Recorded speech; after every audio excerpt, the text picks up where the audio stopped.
linking the organization with external suppliers, but making sure that whatever we are buying is of the right quality, right quantity, delivered at the right time, delivered at the right place, and etc. So basically that's just a broad generalization, and we have got various specific objectives within the purchasing department. You're just going to cover a few, then the rest you can be able actually to read about them.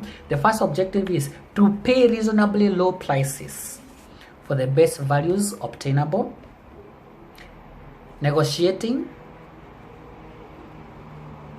and executing all company commitments. That's just so obvious, to pay reasonably low prices. I don't think there's a time you just went to the market to buy things. Let's say you're going to buy some pairs of shoes and you saw one shoe costing 1,500 and another one 2,000, yet the shoe is of the same color, the same size, the same quality. I don't think you actually bought from the seller who was selling 2,000. Probably you bought from the one who was selling 1,500. So basically that is what you, who is now going to become a purchasing manager, what you're also going to do. You have to make sure that you pay as little amount of possible while buying any material resources for the company, but make sure that you maintain the quality. Don't substitute the quality of an item at the expense of the cost.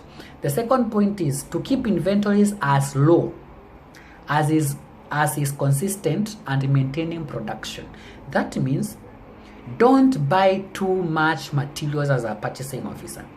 The more you buy, the more you keep.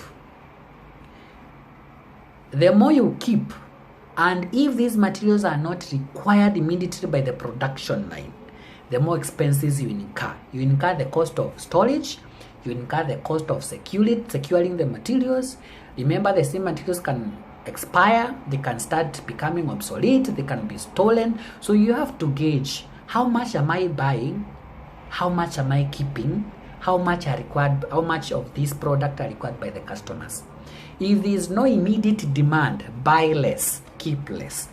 If there is so much demand from the customers, buy more, because when you buy more, this time you won't be keeping.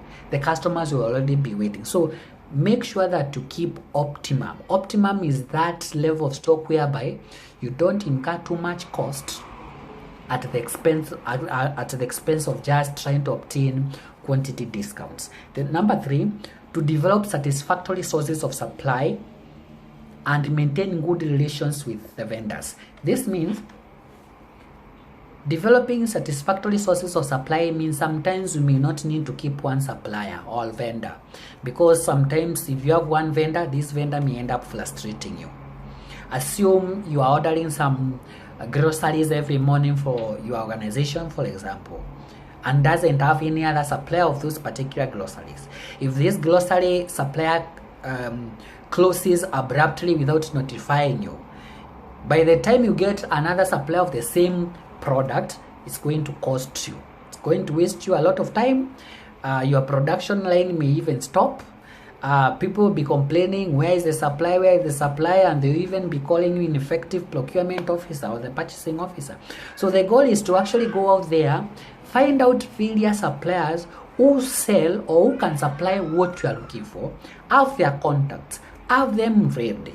Because you never know, if this supplier A frustrates you, then you might be needing immediate assistance from the next supplier whom you may be having in your database. So develop enough satisfactory sources of supply. Have like 2 or 3 or 4 suppliers who can be relied on, reliable suppliers, and maintain good relationship with them. Relationship is important in supply chain because sometimes good relationship can give you discounts, good relationship can give you goods on credit, good relationship can give you free services, good relationship can give you free transport, good relationship can even prioritize you.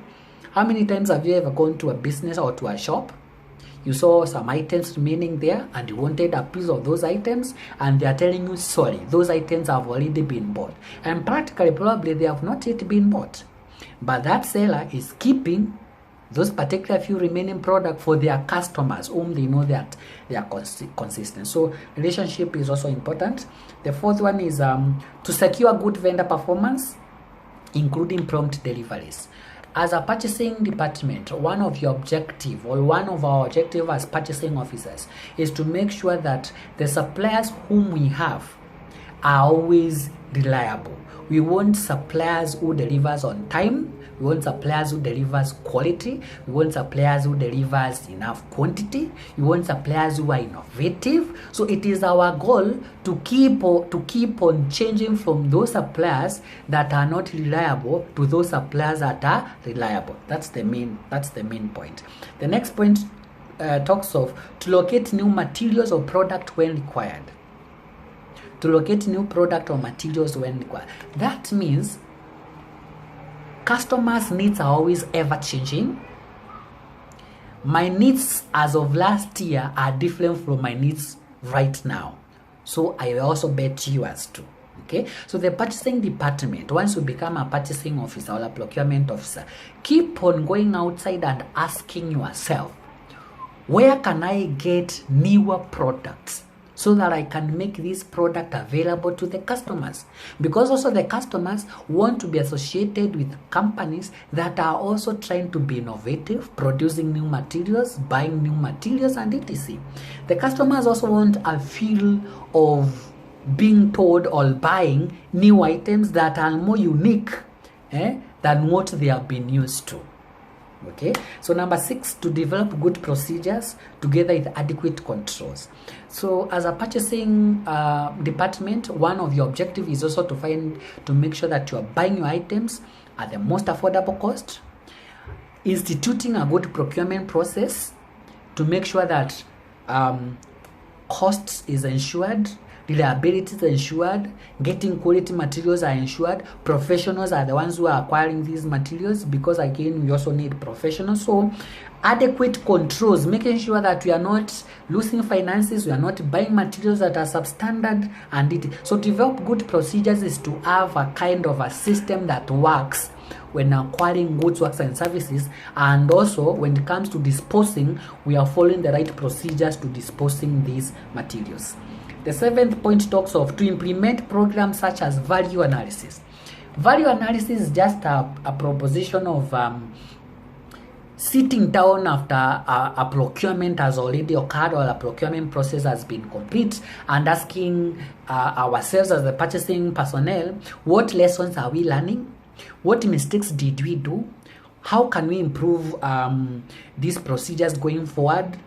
About the products that we bought, how can we increase their value? Okay, value analysis. About the customers that we are selling to, how can we have more customers? Or how can we have more customers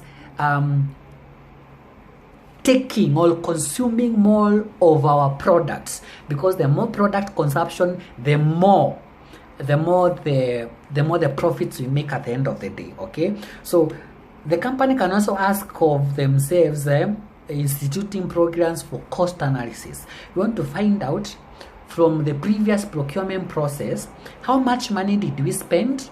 Did we spend that money the right way? How much could we have saved?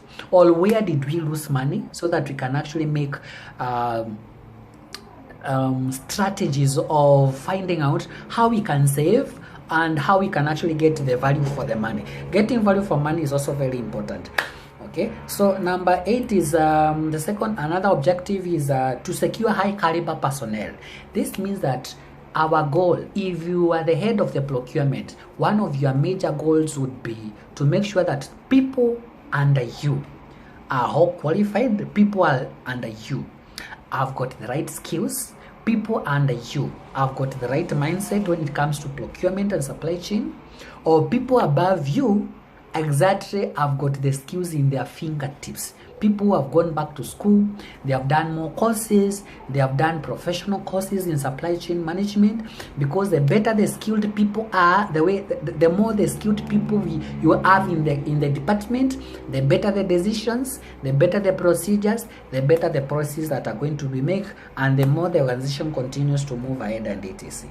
Okay, so basically plus those others, that is what we call That is what we have, various specific objectives of the purchasing function.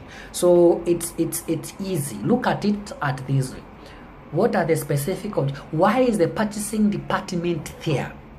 What is the role of the purchasing department within the organization? What do purchasing officers do in the department? That is so much important to the organization. That is the angle in which you should look or discuss all these objectives from.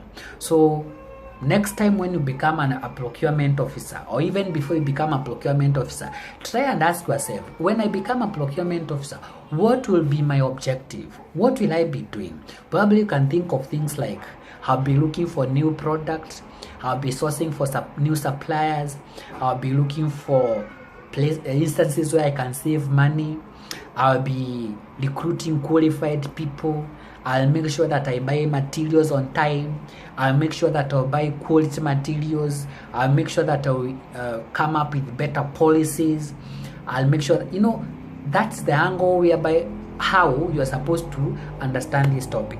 So thank you so much for accompanying me. Keep on listening to this video. Listen to it as many times as possible. Probably you are likely to understand something the second time.